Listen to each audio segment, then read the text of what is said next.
He's equal to Walt Whitman. Anyway, Jean-Claude Van Damme has married maybe 7 or 8 or 10 times. Again, I don't know if the story is true, but it's been said that his 7th wife was in fact his first. He got married to this woman, let's call her Jack or Jackie, okay? Things didn't work out, divorce, marries, divorce, marries, divorce, marries, divorce, marries, divorce. At a certain age, she goes back and says, you know what, I really enjoyed my first wife. I think I was just far too immature to know what to do with her. He goes back, proposes, and she says yes. They've been married, 25 beautiful children.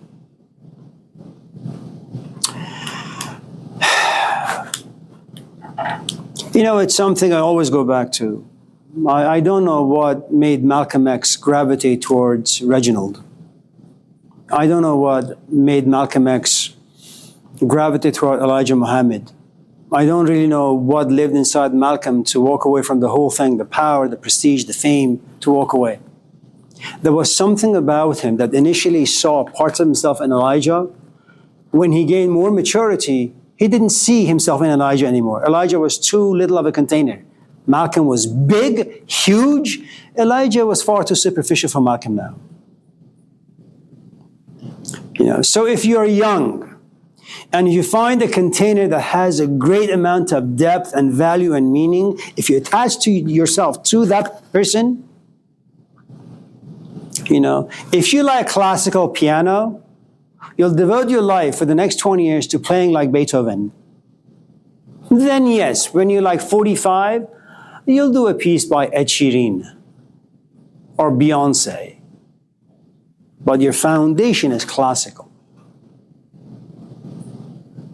And I don't know if you're aware, the people like Mozart and Beethoven, their music was sent up to different planets because scientists came to realize that perhaps human language is far too crude, most of the instruments that we have. And if there are entities out there with higher intelligence than human beings, maybe they can understand human language through the music of Bach, of Mozart, of Beethoven. So if you find yourself a bigger container at a very young age, that container eventually becomes part of who and what you are. And that will be how you'll make your decisions for the rest of your life. But it's always good to, when it comes to self-worth, if you've been around someone like Snoop Dogg, and I'm sure he's done a lot of good things for people, but the only thing I've seen really for the most part is him going on Jimmy Kimmel and just being high, okay? If he has given birth to that particular self-image, and in that self-image there is a certain value, okay? If you were to sit next to Aldous Huxley, or James Baldwin, or Krishnamurti, there's a good chance that they're going to make you feel bad. I mean, that's what Krishnamurti did to Aldous Huxley. Huxley wanted to do drugs. Krishnamurti would say, why the hell do you want to do that? You have this beautiful brain, use it in the right way. Think. And from that point on, Huxley never touched drugs. So remember, you're always going to be biased because you're only going to gravitate towards people in whom you're going to see certain parts of yourself. And that's the way it is.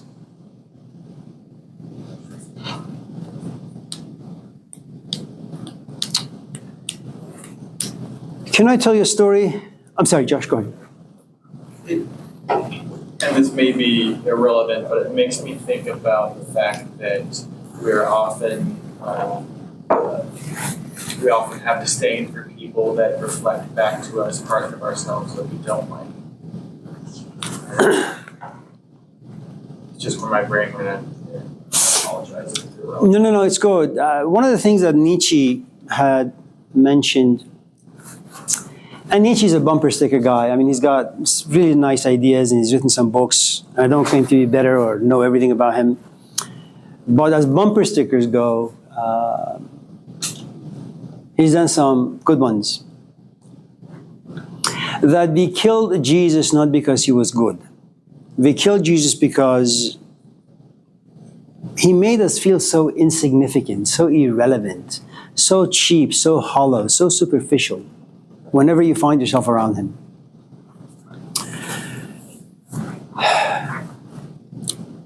I think Nietzsche is wrong. I mean, sure, from one perspective, he's absolutely right. That if Mahatma Gandhi was walk into this room, he would make me feel bad for the life I've lived. You know, there is this movie, The Matrix, where Morpheus at a certain point looks at Neo and says, the Matrix really has only one function, to turn everyone into slaves. You know.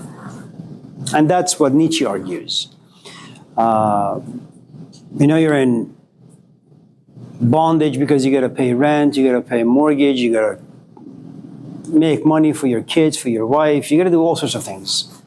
And out of the 24 hours, you spend about 18 hours of your life taking care of other things. You see parts of yourself in your children. You see part of yourself in your marriage, in your wife, in your parents, in the house you've created that's turned into a home, in your job, in your friendships. And every attachment is like a chain around your neck. The idea of be free, break all the chains and roam around freely, it's a stupid thing to say, and that's usually said by stupid people. Now, one of the things, for example, Jesus doesn't understand is, well, Jesus was a 30-year-old guy. He left his parents. And when you go into the forest, and when you are independent on your own for 18 goddamn years, always on the move, well, you can't create history with anyone. And if you can't create history, no one can reflect back to you any part of yourself. It's kind of like these kids who have military parents. The kid is like 6 months old. They're in New Jersey. Then they go to New York. Then they go to Argentina. Then they go to Mexico. Then they go to India. And so the kid is 25, got zero friends. Their emotions are all over the place. The moment they get into a stable relationship, they mess it up because they really don't know what it means to be anchored in a single place for too long. Now, and that's what Jesus is a young punk, anchored to nothing, comes back home, instead of going and say, hey mom, remember me? I'm your lost son, JC. No, he goes straight to the synagogue in the Gospel of Mark. And when he's done, he doesn't go to his mom's house to say, hello, where's dad? Is he alive? Is he dead? Where are my brothers and sisters? None of that stuff. Yeah. If Jesus was married, for example, if he had children, if he was a young father with young children, with a wife, and if he knew that leaving his kids and his wife, they would probably be evicted. Okay? What are the kids going to do without a father, without money? What are the wife going to do without stability? He doesn't understand the emotion of shame or guilt. None of those things are present in Jesus. He gives us this bumper sticker hippie philosophy. Down here is a den of thieves. Get rid of everything. But when you pay close attention to the lives of people and the complexities of the social and political world, you realize people have no choice but to be under an avalanche of obligations. I mean, look, it's a very, very simple example. You don't like this class? God damn it, drop it and go your way. Why are you here? Drop it. And you won't do it because you have some invisible chains around your neck that you don't like to see. There's a good amount of fear. You want to graduate. That's what it is. Forgive me, I forgot your question. Yeah. You mentioned that typically if somebody is a larger vessel and they come into the room through like like crap. Okay. What is the likelihood of two people in a relationship to be of similar size, or is it kind of the curse of being in a relationship that one person will always feel worse?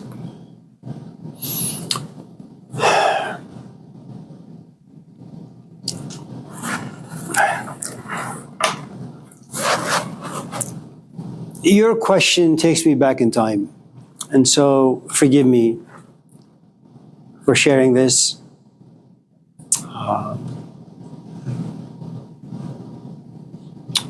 When we started playing music, and we had a couple of us, one plays the drums, the other plays the santur, the daf, all that stuff. I have a beautiful voice. Mauricio, why are you laughing? It's true.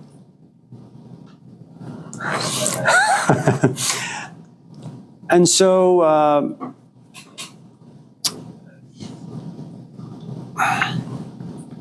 when we would have our gatherings, which was once every week or once every 2 weeks, for about 10, 15 years, we always had music. We had dinner, we had some light conversation, and then we would bring the instruments out and we would play, and we would go home around 1, 2, 3 in the morning. And when you're young, and when you have a nice voice, and when you see the impact of your voice on other people, and our music is really, really sad, and it's sad because of our culture. We don't create, Beyoncé's or Rihanna's or Miley Cyrus's. They're actually quite offensive. And even if you were to listen to pop music, Persian pop music, you can feel a good amount of sadness in their voice, even though you dance to it. Once in a while, we would have a newcomer who would play the sitar better than I, or who would play the santur better than I, or who could sing. And then instead of usually the community asking me to sing, they would say, Amir, don't sing. We want so-and-so to sing. I would feel this negative emotion just building up slowly inside me. Why? We don't know him and he sounds awful. And even if he sounds good, he doesn't have the proper emotions. Okay. And then they would ask me to sing, I would say no. It was my revenge. After many years of experience, then something changed in me. I, in fact, enjoyed having other people shine, and I enjoyed being invisible and being left alone. Now, usually what happens if you have two alpha males, okay, they're both dominant personality, and dominant personality can happen in two ways. You could temperamentally be dominant. You just have a big personality, and you like to sit on other people. Now, you may be stupid, but because of your temperament and the dominance it creates, other people have no choice but to submit. You have another form of dominance, which is you have a lot of information, a lot of data. Okay? Like you say, Hitler was mean and he was evil. And I'll spend the next hour and a half telling you about his background. And these are things you didn't know. And little by little, you will catch yourself. You say, I'm not going to raise my hand because this guy just knows a bit too much and is going to be embarrassing. He's going to embarrass me. That's another kind of dominance. The other is, let's say you look at me and you say, why are you here? Why don't you go back to your country, Middle East? Now, I begin to dominate you by having my anger explode. Now, emotionally, I dominate you. There is another kind of domination, which is, I don't know if you've read Fyodor Dostoevsky's Brother Karamazov. It's a beautiful, beautiful book. I wouldn't recommend it. It's just, too many pages. There is a scene where the Grand Inquisitor, the Pope, and Jesus are sitting in the dungeon of the church. And the Pope looks at Jesus and says, I've said all these things. Have you nothing to say? He doesn't raise his hand. He doesn't raise his eyes. He doesn't look at the Pope. Nothing. His head is just bowed down.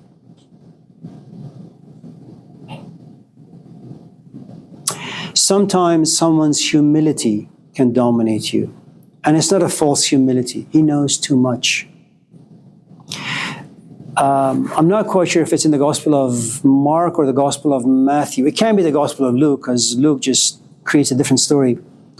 But there's a scene in one of these Gospels where Pontius Pilate, Jesus has been whipped. He has the crown of thorns on his head. He's bleeding. And Pontius looks at Jesus and says, well, say something. Don't you know I have the power to crucify you? And Jesus basically looks at him and says, you wouldn't have that power if it wasn't given to you from above. And that silences Pontius Pilate. And the point I'm trying to make is domination, for the most part, because it comes in a variety of different shapes and forms. Sometimes it comes in complete silence, and sometimes it comes with the explosion of emotions or explosion of the intellectual prowess. It takes time for it to tame, because the moment you know you have power, it's going to be intoxicating like anything else in life. It's like money. You have lots of it, but you just don't know how to spend it and what. Okay? So you're going to waste a lot of it. So you're going to waste a lot of your energy trying to tell people how great you are, you know, how insightful you are, how wise you are, until you allow other people to shine. You just don't care, you know. So for things to kind of be sitting in us in the right way, it usually takes a lot of time.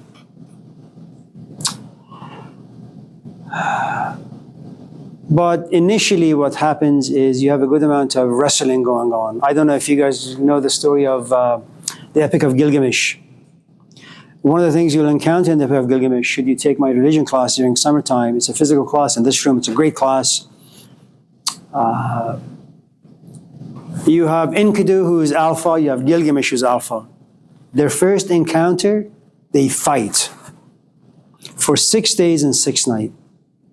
And from that point on, you know what happens? Gilgamesh, who's a king, Enkidu, who's a nobody. Gilgamesh submits himself to a nobody because there is something profoundly innocent, noble about Enkidu that Gilgamesh has lost, because he lives in the city. And the city is symbolic for a place of corruption.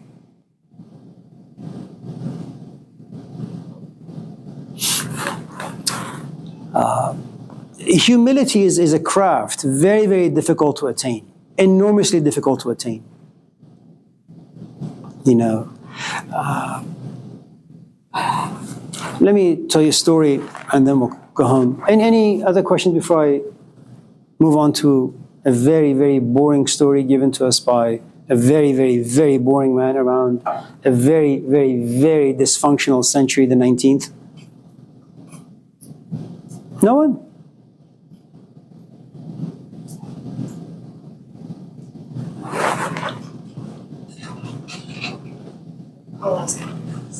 No, it's okay.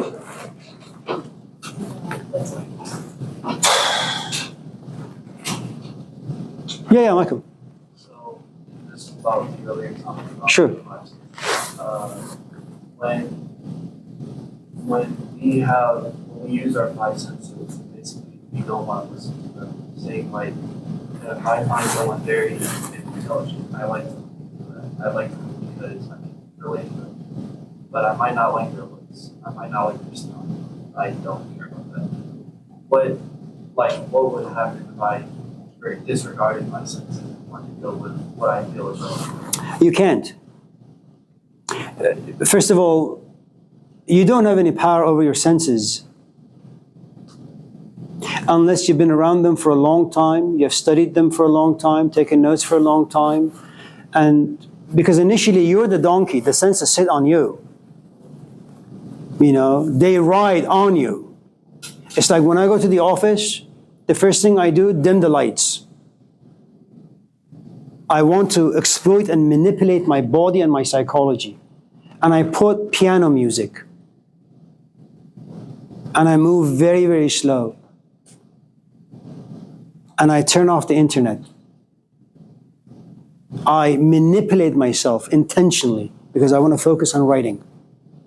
But that took a long, long, long, long time. And of course, introverts have better access to those things than extroverts. But for both introverts and extroverts, it takes a long time for them to kind of become relatively proficient. There was a movie, and I don't know if you've talked about it in this class. If I have, let me know so I can stop.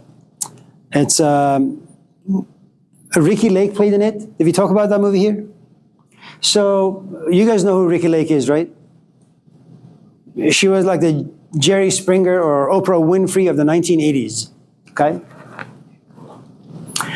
So she played in this movie where there was this football team.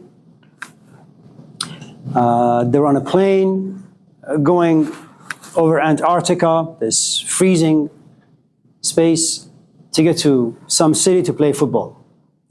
The plane crashes, they land in the snow, and it's freezing. Some people are dead, but everybody gets lost. There's a captain of the football team, and he is an attractive man.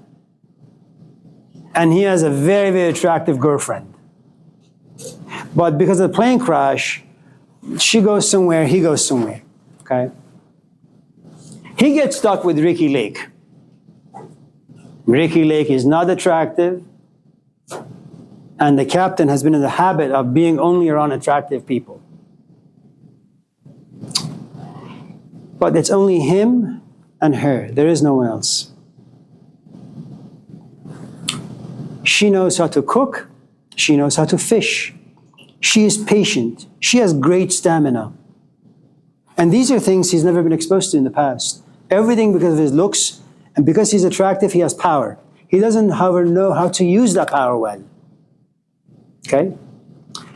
She's attracted to him, but she's also exposed him of his incompetence. He's impatient, he's fearful, he doesn't know how to do anything except to run after a ball or catch a ball. Okay? And as they spend time together, more and more and more time, somehow something happens. Irishtu, his eyes look at her and say, man, she's very unattractive. Maybe she weighs even a bit too much. Maybe she doesn't sound good, you know. But little by little, he begins to see things that are not accessible to his five senses. And that's the trick. Something else kicks in. At what point, we don't really know. But the only way it happens is because this captain is held hostage in a freezing environment with only one woman who is not very attractive to the five senses. Okay? But now the eyes of his mind open up. And he says, oh my God, this woman is so proficient, competent. Eventually they're rescued. He runs to the girlfriend, she runs to him, they embrace. Ricky Lake sits back and watches this whole scenario, and she's profoundly saddened. She goes home. The captain and his girlfriend begin to hang out. But you see, the container, he has experienced this brand new thing through Ricky Lake. For the first time, he has experienced maturity, competence, proficiency, intelligence, wisdom, care. And he sees none of those qualities in his girlfriend. And then you know what he does? He walks away from his girlfriend and goes and knocks on Ricky Lake's door. And they get married. And they have 50 ugly kids. I'm just kidding. But you have to really spend time. Have you heard of Mother Teresa? She was this young woman at the age of 15 who just went by chance to India to do some work for people. And she fell in love with India. I mean, I don't know how anyone can fall in love with India if you're a Westerner, but she did. You know. India was dirty, it was smelly, filled with poverty, no violence, poverty. And after having written maybe 20, 30 letters to the Pope, asking him, give me permission to just go and anchor myself and my community in India. We want to do work with Indian people. I said, okay, after many, many years. Something about you must override the five senses. I mean, compassion, you're not going to be compassionate to those who have no need for you. You're not going to forgive those who have not committed wrongs against you. So you have to overcome a good amount of your own stuff to be there for people. And that's Mother Teresa, overcoming the senses. But it took her a long, long time. But near the end of her life, she cursed God. And she cursed India. And she cursed Indians. She was tired of helping people. She wanted freedom. Anyways, yeah. Just about what you said. You said how he left his girlfriend because he saw stuff in the other woman. Right. But if that's the case, why did he give his girlfriend? That's like what he was looking for. 'Cause the other woman is what he was looking for. Well, we don't really know what we're looking for. I mean, it's an example I think you and I shared with you some weeks ago that I had mentioned, if I'm not mistaken, that let's just say you have a boyfriend, he's 18 or 19 or 20. He gives you excitement, and that's what, young people do. They give each other excitements in different forms. But you're cursed to be a woman. It's a curse being a woman. First, because from a very young age, there is this maturity that you have that boys simply don't have. That's number one. Second, the sort of feelings and emotions that live inside you, whether it's biological, psychological, I don't even know how they come about. But there is all mothers are sacrificial animals. I don't know how they do it, okay? There comes a point in your life where you say, I want to have a family. Now, you look at this boyfriend of yours, you've been with about 5 years. He may have a job, doesn't make very much. He may not have a job, He likes his stupid friends too much. He drinks too much, smokes too much. But let's say you're still with him. You come to this class and you look at Kavian and you say, it's an interesting man.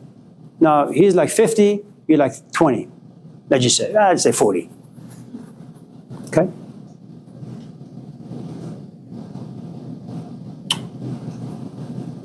After class, you stop and you say, can you clarify that question for me? He says something to you. His voice enters your ears and you say, wow, it's so soothing. And then the way he responds to your question, wow, it's so intellectually stimulating. And then you say, well, can I have your number just in case I have questions on assignments? Absolutely. And then you ask him a simple question, and he gives you like a novel as an answer. But why don't you just do that with your boyfriend? Because it's just a hollow piece of less than human. Little by little you gravitate towards him, but why? Because you were exposed to him. And because you were exposed to qualities that your boyfriend didn't have. Or if he had, after a while in all relationship, you begin to lose interest. Without exposure, there is nowhere to go. Next time you drive around Oakland and you come to certain places that are consumed with poverty and homelessness and all that, ask yourself, do these people have the possibility of upward mobility? Will they ever be able to find themselves an apartment, get a job, have a decent relationship, maybe have children? What needs to happen for that to happen? Do they need a support system? Do they need money? Do they need to be trained how to use money? Well, that's why you go to AA. You go to AA not because a saint is sitting there. You go to AA because the guy who's running the AA center was a former alcoholic. He knows what it means to lose, what it means to sin, miss the mark. He knows and understands. If you're not exposed to that stuff, you can't go anywhere. Yeah. One last question. If that's the case, will the cycle ever end though? When you were with somebody, you're exposed to somebody else, now you're moving more towards the other person, and then you maybe like next 5 years, you meet another person and you're exposed to that person. Is there like so you just like, And one of the nice things about us is that after a while, we just get exhausted. You know, it may be Oakland's a crummy place, but if here, you've been here for, 5, 10, 15, 20 years, and you have a relatively nice, decent place. I'm too tired to move. This is it.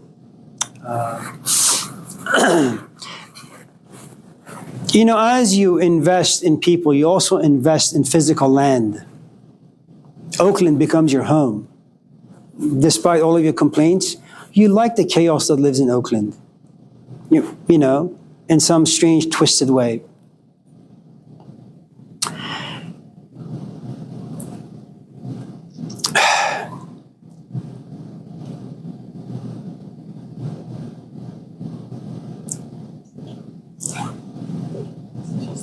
Women are very, very lucky. Right now, maybe you're looking for a man. Once you become a mother, your entire life will revolve around your kids. And once in a while, your husband will look at you and say, remember me, the guy who pays for everything and does everything? You think once in a while we can sit and have food together? And you say, my kids first. And then the kids leave, or maybe, they can do their own laundry. And then you look at your man and you want to feel alive, but you can't.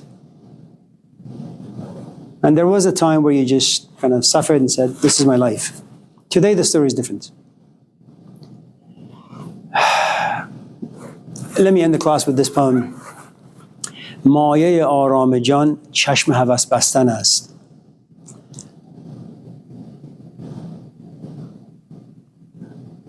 That if you want your soul, if you have one,